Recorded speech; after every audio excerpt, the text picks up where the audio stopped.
सूक्ष्म नियोजन शिस्त या बळावर एक अधिकारी काय करू शकतो याचा प्रत्यय आलाय बागलाण तालुकावासियांना। देव मामलेदार यांच्या नगरीत एक असा अधिकारी ज्यानं बदलून टाकलंय सगळं वातावरण। घेऊन येत आहोत सटाणा आगार प्रमुख यांची संवाद यात्रा या विषयात अभ्यासपूर्ण मुलाखत। आगारात प्रशासकीय बदल, स्वच्छता, विविध उपक्रम, नवीन वाहनं, सुंदर स्वच्छ आगार पुरस्कार या विविध गोष्टींवर मनमोकळी चर्चा। नमस्कार, आपण आज संवाद यात्रा या विषयात सटाणा आगार या विषयावर काल, आज आणि उद्या या विषयावर जे काही सटाणा आगाराची प्रगती झाली, जे सुंदर, स्वच्छ आणि एक तालुक्याला नाही, जिल्ह्याला नाही तर राज्यात सुंदर असं आगार बनवलं, ते अधिकारी मान्य राजेंद्र शिवाजी आयरे सर, आगार व्यवस्थापक यांच्याशी आपण संवाद साधण्यासाठी आज आलो आहोत। साहेब नमस्कार। नमस्कार। आपण जेव्हा या आगाराची भागदौड किंवा आपल्या त्याची भूमिका आपण घ्यायला ठरलं, तुमची ती नियुक्ती झाली, त्यानंतर सुरुवातीला परिस्थिती काय होती आणि तुम्ही त्याच्यात बदल कसे केले त्याबद्दल थोडक्यात माहिती सांगा। खरं तर 23 फेब्रुवारी मध्ये म्हणजे 2023 मध्ये या आगाराला नियुक्त होऊन आलो। त्यावेळेस जर आगाराची परिस्थिती पाहिली तर बसस्थानकाच्या स्थापनेपासून, बसस्थानकाचा उत्तरेकडील भाग असू द्या, बसस्थानकाचा पाठीमागील भाग असू द्या, अतिशय दलदलीची आणि अस्वच्छतेची परिस्थिती होती। आगारात हजर झाल्यानंतर स्वच्छतेची सुरुवात स्वतःपासून केली। ज्यावेळेस आगारात जाताना येताना मी स्वतः कचरा ज्यावेळेस उचलू लागलो, त्यावेळेस आमच्या सगळ्या कर्मचाऱ्यांमध्ये एक वेगळ्या पद्धतीचं वातावरण सुरू झालं की साहेब स्वतः कचरा उचलतात, हे आपण केलं पाहिजे। आणि सुरुवात खऱ्या अर्थानं स्वच्छतेची तिथून झाली की आमचे आगार व्यवस्थापक साहेब कचरा उचलतात, तर आपण सगळ्यांनी कचरा का उचलू नये किंवा जेवढं आपल्याकडून शक्य होईल तेवढी स्वच्छता का ठेवू नये, या अनुषंगाची एक पार्श्वभूमी त्यावेळेस सुरुवात स्वतःपासून केली।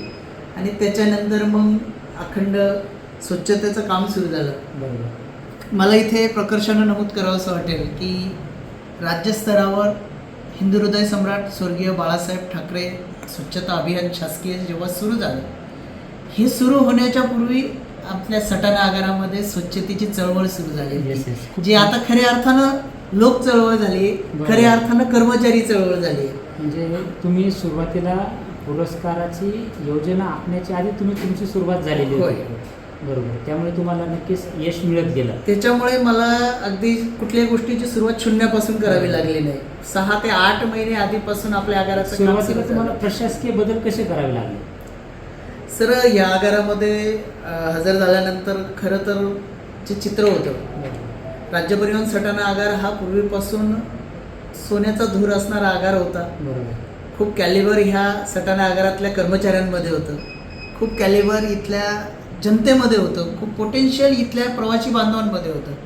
परंतु एक मधला काळ आमचे मागचे अधिकारी कैलास पाटील साहेब असोत, बिरारी साहेब असोत, या सगळ्यांनी आपापल्या परीनं खूप चांगलं काम ह्या आगारात केलं, खूप चांगली शिस्त लावली।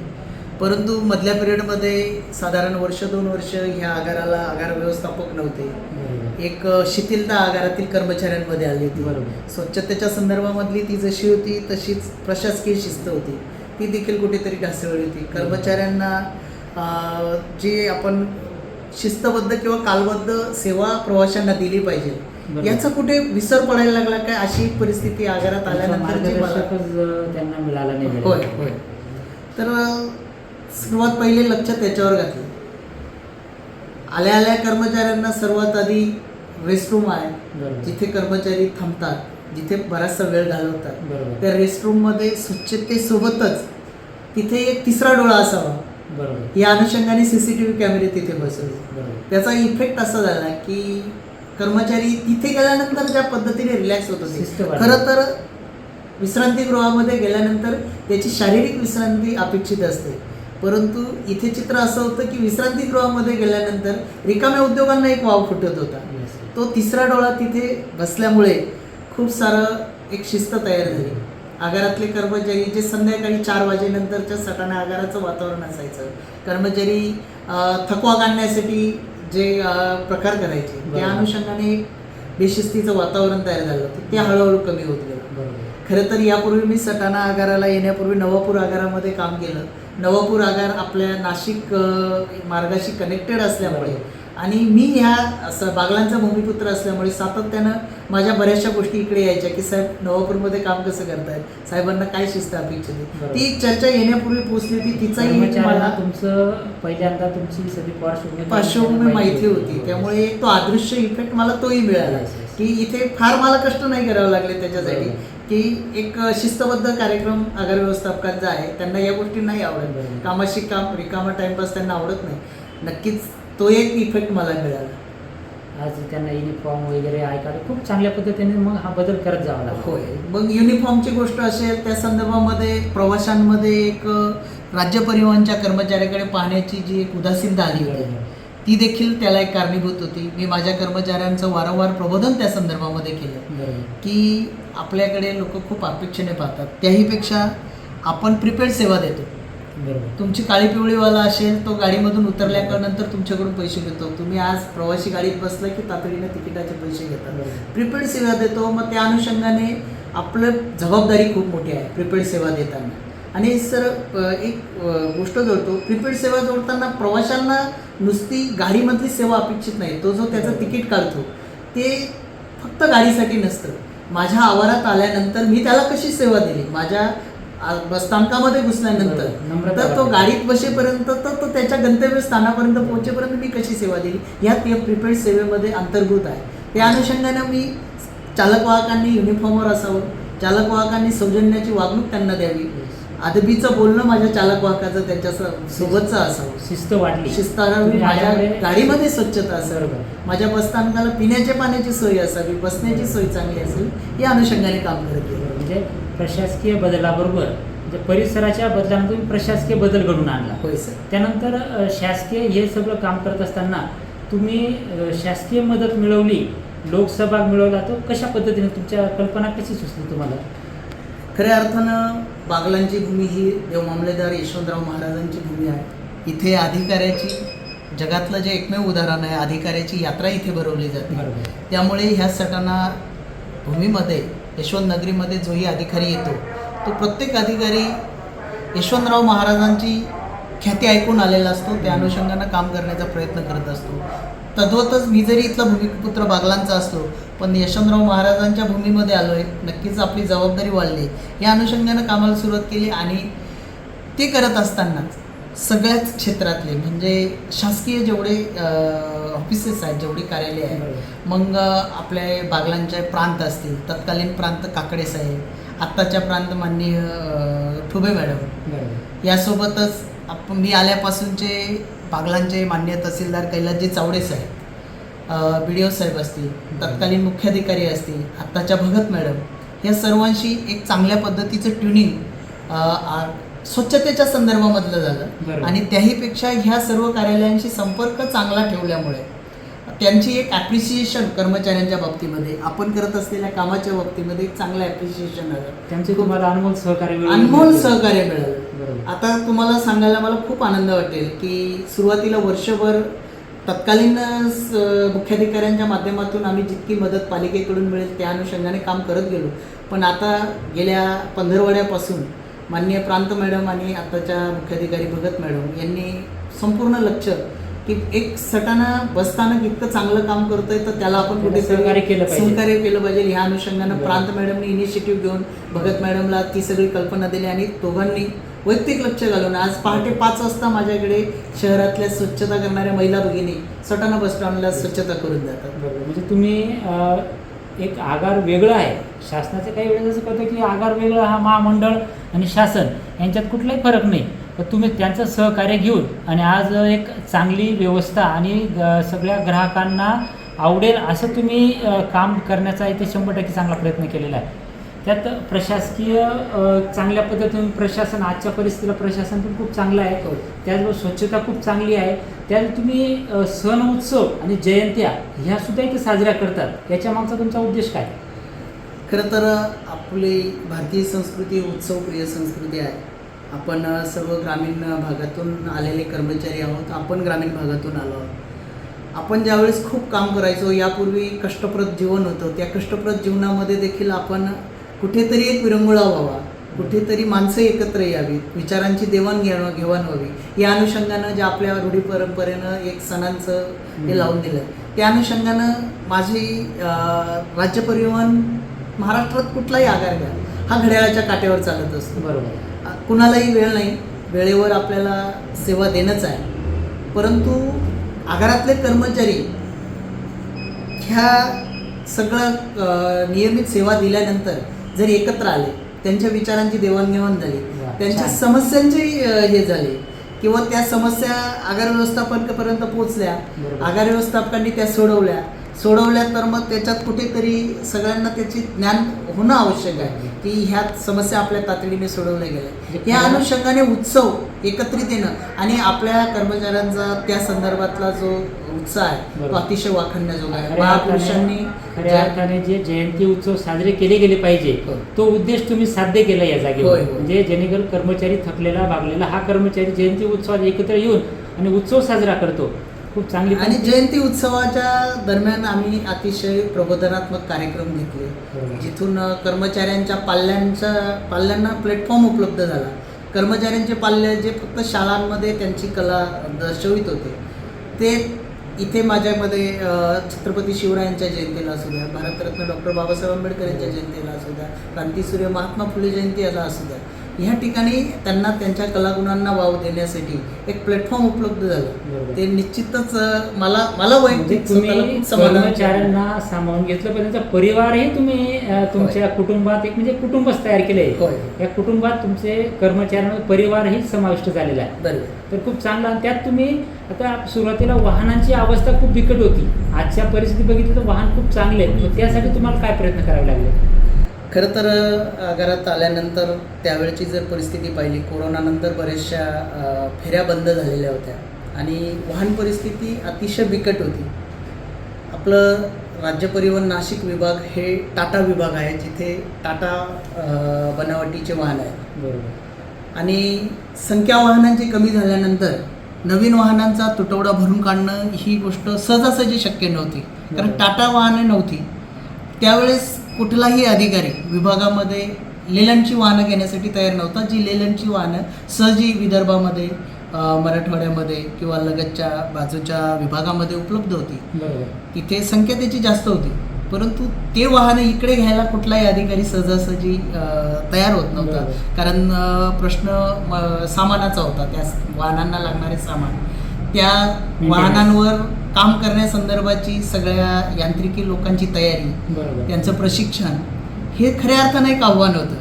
परंतु मी ह्या आगारात येण्याच्या आधी 6 वर्ष नवापूर आगारामध्ये लगतच्या धुळे विभागात काम केलं. लेलंड वाहनांच्या कामाच्या संदर्भातला अनुभव होता. त्याच्यामुळे आमच्या तत्कालीन विभाग नियंत्रक मान्य सिया साहेब यांना मी तातडीने सांगितलं, साहेब आपण लेलंडची वाहनं घेऊन माझ्या बागलाण तालुक्याची, आणि बागलाणच नव्हे 2 तालुके आपण सांभाळतो आहोत, देवळा तालुका आणि बागलाण तालुका, ह्या दोघं तालुक्याच्या जनतेची वाहनांची निकड जे आज शॉर्टेज पडतंय ते जर भरून काढायचं असेल तर मला लेलंड वाहनं आपण द्या. 30 वाहनं मी त्यावेळेस उरण आणि बाजूच्या बीड डिव्हिजनमधून घेतली. बरोबर. त्या 30 वाहनांमुळे, 30 बसेसमुळे इतका हातभार त्यावेळेच्या आपल्या वाहतुकीला आगाराला लागला, आधार मिळाला. आगाराला आधार मिळाला आणि अतिशय यशस्वीपणानं सगळ्या समस्या सामानाच्या असतील, प्रशिक्षणाच्या असतील, चालकाच्या प्रशिक्षणाच्या असतील, सगळ्या समस्यावर मात करत आपण ते 30 वाहने यशस्वीपणे चालवली आणि तालुक्याची निकड त्यावेळेस आपण भागवली. बरोबर. त्यानंतर साधारण आपण 1-1.5 वर्ष सातत्यानं नवीन वाहनांसंदर्भात आपले मागणी करत राहिलो.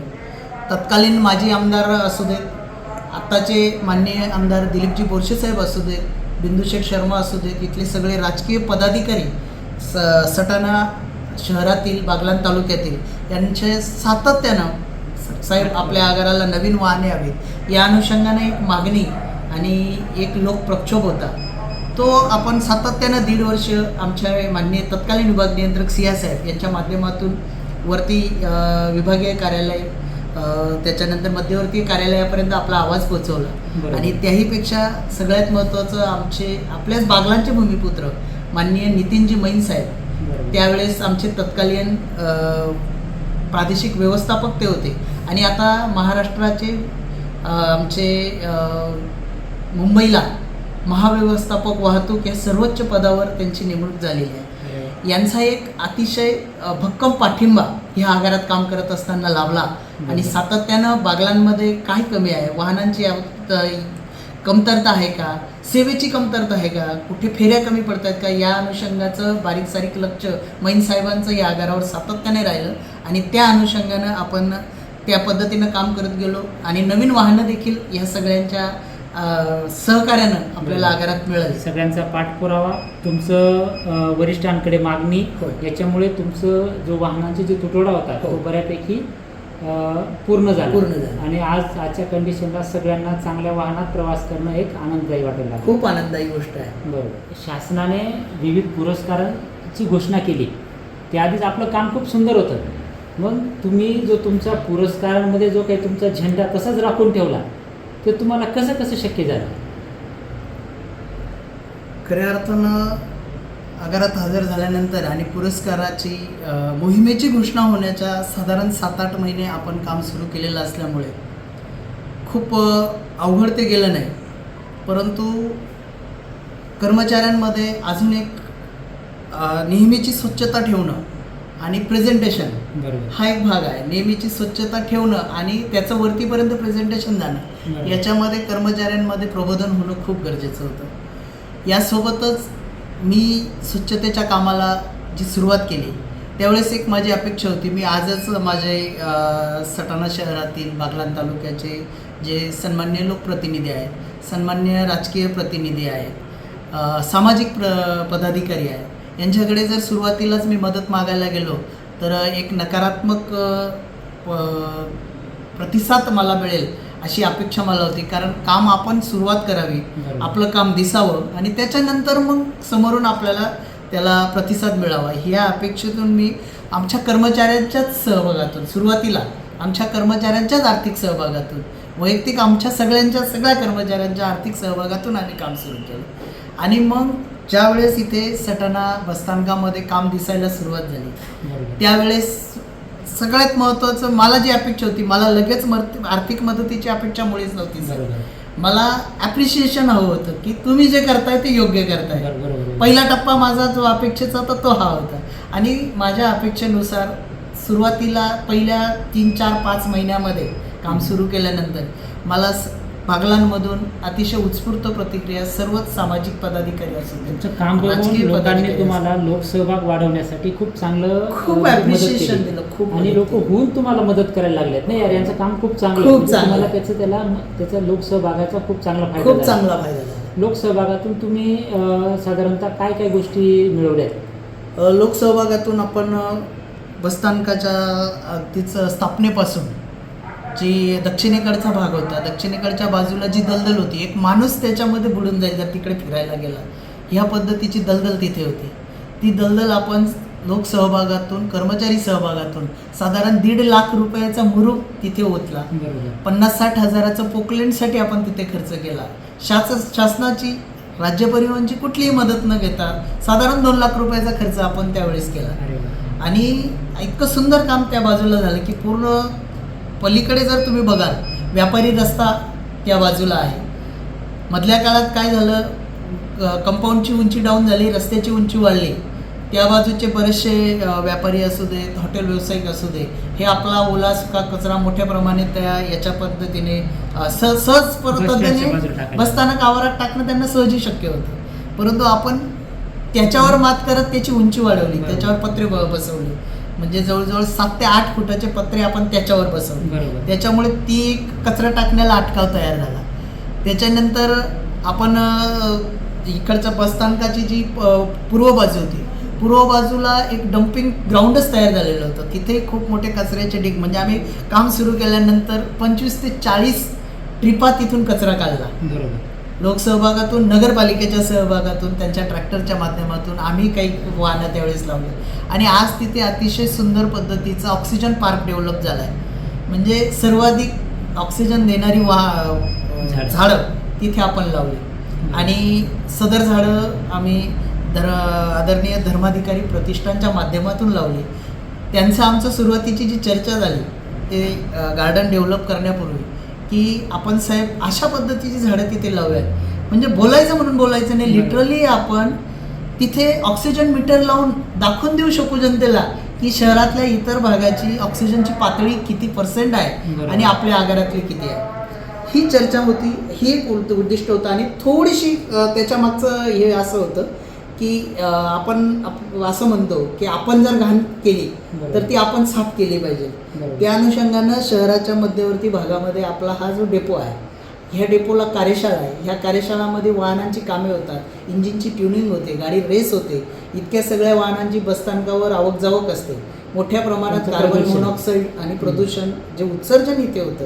बस स्टँड स्वच्छ बघून जे काही हे होतं म्हणजे प्रवासी ते सुद्धा स्वच्छता ठेवायला लागले, असं ते स्वच्छता ठेवायला लागले. परंतु हे जे प्रदूषण आहे हे आपणच साफ केलं पाहिजे झाडांच्या माध्यमातून. बरोबर. हे जे इथे उत्सर्जन होतंय विषारी वायूचं, ते झाडं आपल्याला खूप मदत करतात ते शोषून घेण्यासाठी. हा एक उद्देश त्याच्यामधला. आणि आपण म्हटलं तसं प्रवासी बांधवांमध्ये अतिशय चांगली जागरूकता या निर्माण हे सर्व पाहून तयार झाली मधल्या काळात. आणि वारंवार सातत्यानं मी एक जागरूकता प्रबोधनाचे कार्यक्रम बसस्थानकावर घेत असतो. नगरपालिकेच्या माध्यमातून जे आपण गायनातून असू द्या, ठिकठिकाणी सूचना असू द्या, ह्या सगळ्या माध्यमातून आपण फलक सूचना याच्यामुळे प्रवाशांनाही चांगल्या पद्धतीने त्याच्यात हे झालं. आणि नुसत्या पदाधिकाऱ्यांनीच नव्हे, प्रतिष्ठित लोकांनीच नव्हे, सामान्य प्रवाशांनी देखील आमच्याकडे येऊन इथे प्रतिक्रिया व्यक्त केल्या की साहेब अतिशय चांगलं काम आपल्या बसस्थानकात. आपल्याला पुरस्कारासाठी आपण जेव्हा सहभाग घेतला, पहिला पुरस्कार आपल्याला कुठला मिळाला? शासकीय पुरस्काराच्या बाबतीत जर बोलायचं झालं तर हिंदू हृदय सम्राट स्वर्गीय बाळासाहेब ठाकरे यांच्या नावानं, यांच्या स्मृतीनं राज्य परिवहन महामंडळानं अतिशय सुंदर संकल्पना पुरस्कारांची सुरू केली. ज्या अनुषंगानं ही स्वच्छतेची चळवळ एका दुसऱ्या डेपोपुरती मर्यादित न राहता संपूर्ण महाराष्ट्रातील सगळ्या आगारांचे जेवढे बसस्थानक आहेत त्या सगळ्या बसस्थानकांवर एक सुरुवात त्या अनुषंगानं चांगली झाली. आणि त्या पहिल्याच स्पर्धेमध्ये आपण प्रादेशिक पातळी म्हणजे नाशिक आणि छत्रपती संभाजीनगर प्रदेश म्हणजे साधारण 10 जिल्हे ज्या प्रदेशात आहेत त्या प्रादेशिक पातळीवर आपण प्रथम क्रमांकाचं 5 लाख रुपयाचं बक्षीस घेतलं पहिल्याच पहिल्याच टप्प्यामध्ये. म्हणजे आता खऱ्या अर्थानं आम्ही ह्या वर्षी महाराष्ट्र राज्यामध्ये आपला सटाणा आगार कसा प्रथम येईल या अनुषंगानं माझ्या सगळ्या सटाणा आगारातल्या कर्मचाऱ्यांचे प्रयत्न आहेत.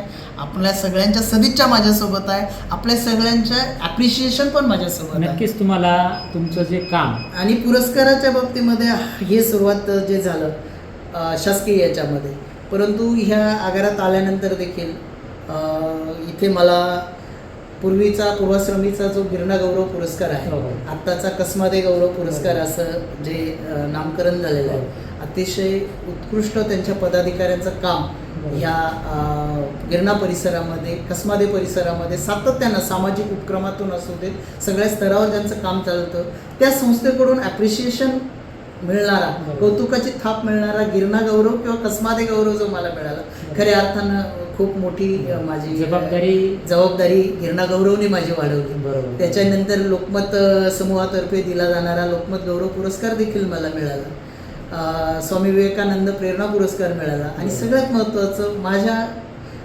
जन्मभूमीतून म्हणजे माझं जे गाव आहे ह्याच बागलाण तालुक्यात पिंपळकोटे जे गाव आहे, या पिंपळकोटे गावानं पिंपळकोटे भूषण म्हणून सत्कार केला. आणि खऱ्या अर्थानं खूप जबाबदारी. सगळ्यात मोठा पुरस्कार म्हणजे गावाने करणे हा सगळ्यात मोठा पुरस्कार, खूप मोठा पुरस्कार. आणि गावात आपलं नाव जाणं आणि गावाने सन्मानित करणं याच्या इतका मोठा पुरस्कार मिळेल, पण गावाने सन्मानित त्याच्या इतका मोठा पुरस्कार मिळणार नाही. बरोबर. तर आता तुम्हाला आता नक्कीच ह्या शासनाच्या जो आता तुम्ही पुरस्कारात सहभाग घेतले ते सगळ्यांच्या मेहनतीने तुम्हाला तो पुरस्कार नक्कीच मिळेल अशी आपण अपेक्षा ठेवूया. बरोबर. आताच आजची परिस्थिती, आजची आपल्या ज्या आगाराची परिस्थिती आणि आता तुम्ही मागची परिस्थिती आपण बघितली सगळी, तर आजची परिस्थिती काय आहे आणि आजच्या तुम्हाला फीडबॅक काय आहे हे थोडक्यात तुम्ही आम्हाला सांगा. आज आगाराची परिस्थिती अतिशय समाधानकारक आहे. जे चॅलेंजेस आगारात आल्यानंतरचे होते प्रशासकीय बाबतीमध्ये, स्वच्छतेच्या बाबतीमध्ये त्यानंतर कार्यशाळेच्या बाबतीमध्ये तांत्रिक कामांच्या संदर्भामध्ये बसेसच्या तांत्रिक कामासंदर्भातले हे सर्व अतिशय आता सकारात्मक चित्र सटाणा आगारामध्ये तयार झालेलं आहे. कर्मचाऱ्यांची भक्कम साथ त्याच्यासाठी मिळते आहे. त्याहीपेक्षा सटाणा आगाराचं जी चर्चा आहे ही बागलाण तालुक्याच्या प्रत्येक नागरिकाच्या केंद्रभागी आली आहे. चर्चेच्या केंद्रभागी सटाणा आगार आला आहे.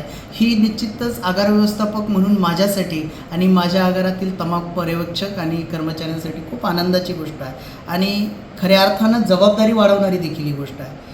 मला सगळ्यात आधी ह्या सर्वच कार्यक्रमामध्ये आपले बागलाणचे लोकप्रिय आमदार माननीय दिलीपजी बोरसे साहेब, आपल्या बागलाणच्या खासदार माननीय शोभाताई बच्छाव यांचं सातत्यानं ॲप्रिशिएशन येत असतं. साहेब, याच्यासाठी आपल्याला कुठलीही आर्थिक मदत लागली तर ती आम्हाला सांगा. ह्या अनुषंगाचं दोन्ही महोदयांकडून, आमदार महोदय आणि खासदार महोदयांकडून सातत्यानं त्यांच्या स्टाफकडून देखील विचारणा होत असते. तर मला असं वाटतं की हा माझा बोनस किंवा माझी जमेची बाजू अजून राखीव आहे. बरोबर. आत्तापर्यंत फक्त माझ्या कर्मचाऱ्यांनी लक्ष घातल्यानंतर जर हे चित्र तयार होऊ शकतं तर सर्वशक्तिमान माझ्या बागलाणचे आमदार महोदय असतील, माझ्या धुळे मतदारसंघाचे खासदार महोदय असतील, यांनी जर लक्ष घातलं तर ह्या बागलाणच्या बसस्थानकाचा नव्हे आणि बागलाणमधील नामपूर बसस्थानक असू दे, ताराबाद बसस्थानक असू दे आणि सटाणा बसस्थानक असू दे, ह्या सगळ्या बसस्थानकाचा कायापालट ह्या सर्व महोदयांच्या निमित्तानं 100% होईल ही देखील मला आज अपेक्षा आहे. साहेब, आपला तालुका तुम्ही मागेच म्हटल्याप्रमाणे देव मामलेदार यशवंतराव महाराजांचा तालुका आहे. अधिकाऱ्यांना नक्कीच डोक्यावर घेण्याची परंपरा तालुक्याची आहे आणि त्यातल्या त्यात तुम्ही बागलाणचे भूमिपुत्र आहात. हा तुम्हाला गर्व आहे आणि आपल्यालाही आम्हालाही गर्व आहे की तुम्ही भूमिपुत्र असून एवढं चांगलं काम आपल्याला सगळं देत आहेत. तर सर, आपली साधारणतः कौटुंबिक पार्श्वभूमी कशी आहे? वडील काय करतात? सर, माझे वडील शिवाजीराव आहिरे हे आपल्या बागलाणच्या भूमीमध्येच वन परिक्षेत्र अधिकारी म्हणून निवृत्त झालेत. 2011 साली ते निवृत्त झालेत. परंतु सुरुवातीची खानदेशातली जळगाव विभागातली सेवा वगळता जास्तीत जास्त सेवा त्यांची आपल्या नाशिक जिल्ह्यात आणि उत्तरार्ध साधारण 6 ते 8 वर्षाचा कालावधी त्यांनी ह्या बागलाणमध्ये सेवा दिलेली आहे. आणि मी अधिकारी होत असताना खऱ्या अर्थानं प्रशासनिक आणि नैतिक शिस्तीचे जे बाळकडू आहेत ते मी माझ्या वडिलांकडून घेतले. माझ्या जडणघडणीमध्ये माझ्या वडिलांचा खूप मोठा वाटा आहे. कारण आज अधिकारी म्हणून ही सगळी माणसांची रेलचेल मी वडील अधिकारी असल्यामुळे तेव्हापासून घरामध्ये बघत होतो, त्यांच्या आजूबाजूला बघत होतो. त्याच्यामुळे अर्ध्या हळकुंडात पिवळं होण्यापेक्षा एक जो बॉर्न ऑफिसर असतो त्या अनुषंगाची जी एक संयमी काम आहे ते करण्याचा प्रयत्न सातत्यानं माझ्याकडून होत असतो.